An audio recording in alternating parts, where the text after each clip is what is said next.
तो आज का प्रश्न बहुत महत्वपूर्ण प्रश्न है कक्षा 10 के लिए। प्रश्न है सर्वोच्च न्यायालय का गठन। कि जब केंद्र सरकार पढ़ी थी उसमें हमने 3 स्तंभ पढ़े थे सरकार के, व्यवस्थापिका, कार्यपालिका और न्यायपालिका। तो न्यायपालिका के अंदर उसमें जो आता है वो है सर्वोच्च न्यायालय,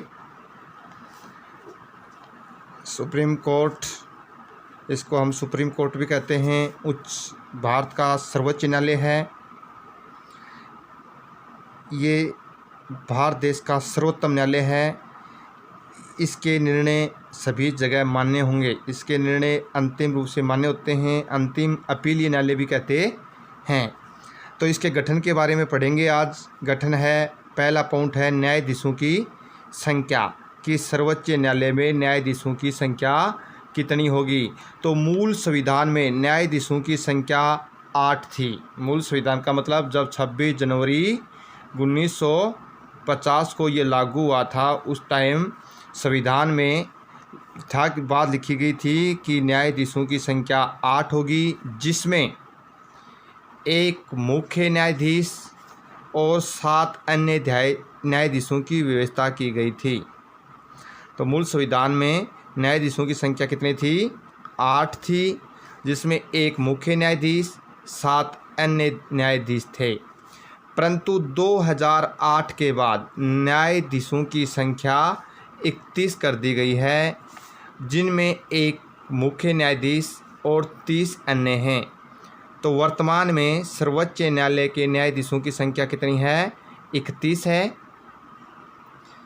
जिसमें मुख्य न्यायाधीश 1 है और अन्य न्यायाधीश 30 हैं। तो वर्तमान में कितने हैं? 31 हैं। कब से? 2008 से, क्योंकि जैसे जैसे भारत देश की जनसंख्या बढ़ी, अधिक मुकदमे आए, तो सदस्य की न्यायाधीशों की संख्या भी बढ़ानी पड़ी। तो सदस्यों की संख्या कितनी है? 31 है। कब से? 2008 से। मुख्य न्यायाधीश 1 और अन्य न्यायाधीश 30 हैं। 2008 से पहले कितनी थी? कुल सदस्य संख्या 8 थी, जिसमें मुख्य न्यायाधीश कितना था? 1 और अन्य न्यायाधीश 7 थे।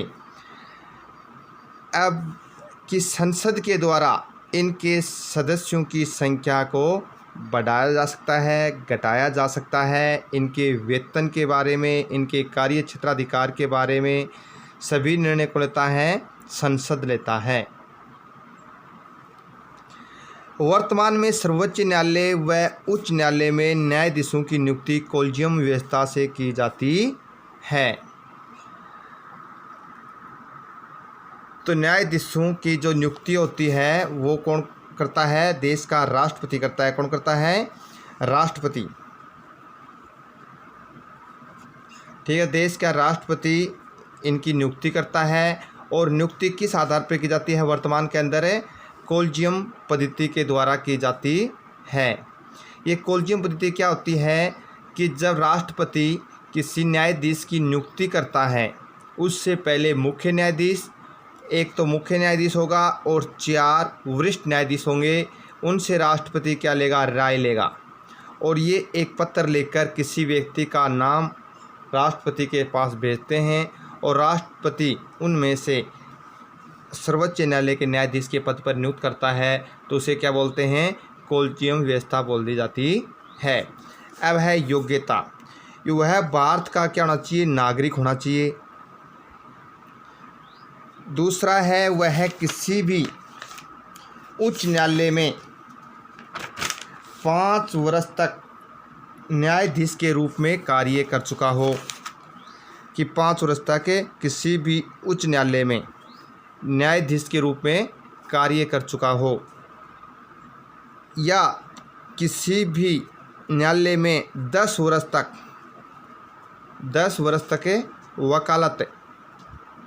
वकालत कर चुका हो, एडवोकेट रह चुका हो, या राष्ट्रपति के नज़रिए में वो कानून का ज्ञाता हो।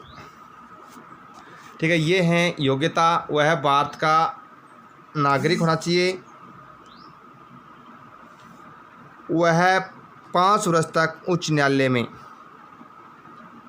न्यायाधीश के पद पर रह चुका हो, या 10 वर्ष तक किसी भी न्यायालय में वकालत कर चुका हो या राष्ट्रपति की संज्ञान में वह कानून का ज्ञाता हो, तो उस व्यक्ति को सर्वोच्च न्यायालय का न्यायाधीश बनाया जा सकता है। ये हैं योग्यताएं सर्वोच्च न्यायालय के न्यायाधीश की।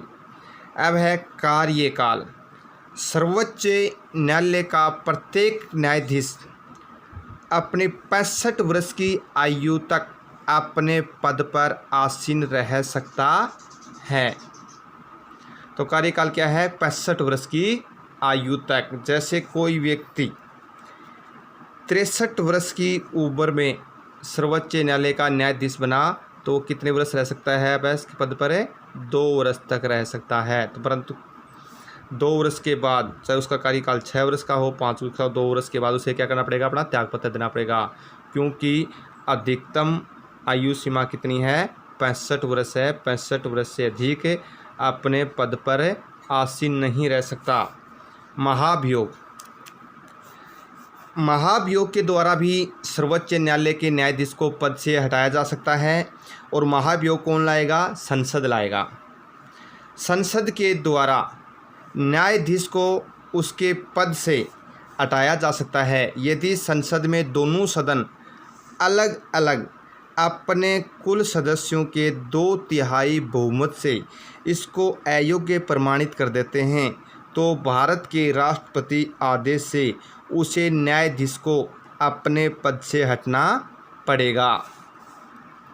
कि संसद द्वारा न्यायाधीश को 65 वर्ष की आयु से पहले भी पद से हटाया जा सकता है, तो वो संसद के किसी भी सदन के अंदर, चाहे लोकसभा हो या राज्यसभा हो, किसी भी सदन के अंदर बिल पारित करके उसके खिलाफ 2/3 सदस्य से उस बिल को पारित करने के बाद यदि दूसरे सदन के अंदर भी अपने कुल सदस्यों की संख्या से 2/3 सदस्य से वो बिल पारित हो जाता है, तो उसके बाद राष्ट्रपति के पास जाता है और राष्ट्रपति उस न्यायालय के न्यायाधीश को पद से हटने का क्या देता है? आदेश देता है और उसको पद से हटना पड़ता है। तो ये महाभियोग लगाकर भी सर्वोच्च न्यायालय के न्यायाधीश को पद से हटा सकते हैं। अब है वेतन। कि मुख्य न्यायाधीश का वेतन 1 लाख रुपये है और अन्य न्यायाधीशों का वेतन 90,000 रुपये है। तो मुख्य न्यायाधीश का वेतन कितना है? 1 लाख रुपये और अन्य न्यायाधीशों का वेतन 90,000 रुपये है। उन्मुक्तियाँ क्या होती हैं? कि सर्वोच्च न्यायालय का न्यायाधीश किसी भी प्रकार का निर्णय सुनाता है तो उस निर्णय की हम आलोचना नहीं कर सकते। तो ये क्या है? उन्मुक्तियाँ हैं। यदि कोई व्यक्ति मुख्य न्यायाधीश की कोई निर्णय सुनाता है, उसकी आलोचना करता है, तो उसके खिलाफ सरकार मुकदमा दर्ज कर सकती है, उसको जेल भेज सकती है। तो ये व्यवस्था की गई है भारतीय संविधान के अंदर। तो उसे क्या बोलते हैं? उन्मुक्तियाँ। तो फिर अगला है न्यायालय का मुख्य स्थान। कि जो सर्वोच्च न्यायालय है उसका मुख्य स्थान कहाँ है? ये भारत के अनुच्छेद 130 में लिखी गई है कि इसका मुख्य न्यायालय का जो स्थान है वो मुख्य न्याय स्थान कहाँ पर है? दिल्ली में है। कहाँ पर है? दिल्ली में है।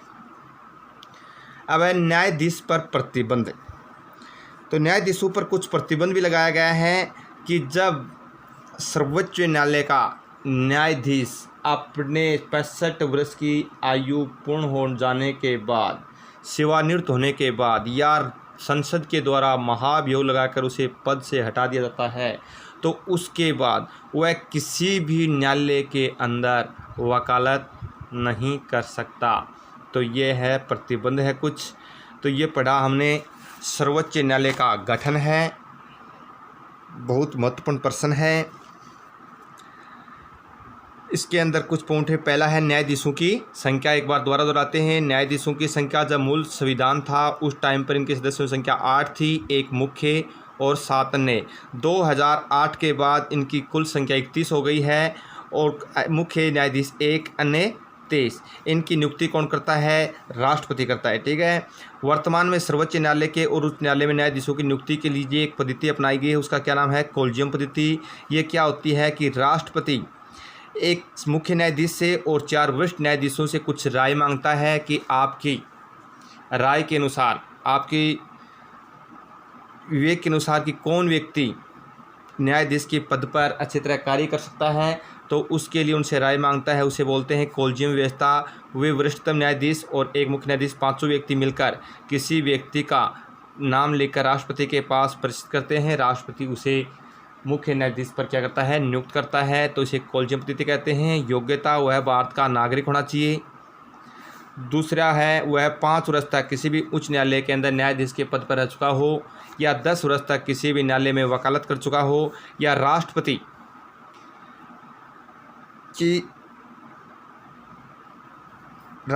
के इच्छा या विवेक के अनुसार भी उसे सर्वोच्च न्यायालय का न्यायाधीश बना सकता है कि राष्ट्रपति ये समझे कि इस व्यक्ति कानून का अच्छा जानकार है, अच्छा ज्ञाता है, तो उसे भी राष्ट्रपति सर्वोच्च न्यायालय के न्यायाधीश के पद पर चुन सकता है। कार्यकाल क्या होता है? सर्वोच्च न्यायालय के प्रत्येक न्यायाधीश का कार्यकाल 65 वर्ष की आयु तक का होता है। 65 वर्ष की आयु पूर्ण हो जाने के बाद वो अपने पद से हट जाएगा। और राष्ट्रपति 65 वर्ष की आयु से पहले भी यदि संसद द्वारा महाभियोग लगा दिया जाता है या महाभियोग संसद के द्वारा पारित हो जाता है, तो उस राष्ट्रपति की अनुशंसा पर न्यायाधीश को पद से हटना पड़ेगा। फिर वेतन कितना है? मुख्य न्यायाधीश का वेतन 1 लाख रुपये, अन्य न्यायाधीशों का वेतन है 90,000 रुपये। और उन्मुक्तियाँ क्या होते हैं? उन्मुक्तियाँ हैं कि यदि सर्वोच्च न्यायालय का न्यायाधीश किसी भी प्रकार का निर्णय सुनाता है तो उस निर्णय के खिलाफ हम उसकी आलोचना नहीं कर सकते, तो उसे बोलते हैं उन्मुक्तियाँ। और न्यायालय का मुख्य स्थान भारत के संविधान के अनुच्छेद 130 के अनुसार इसका कहाँ पर है? दिल्ली के अंदर इसका मुख्य स्थान है। न्यायाधीशों का प्रतिबंध कि सर्वोच्च न्यायालय का न्यायाधीश सेवानिवृत्त हो जाने के बाद किसी भी न्यायालय के अंदर वकील या वकालत या न्यायाधीश के रूप में कार्य नहीं कर सकता। धन्यवाद। ये सभी बच्चों के पास शेयर करना, अधिक से अधिक और लाइक और शेयर ज़रूर करना।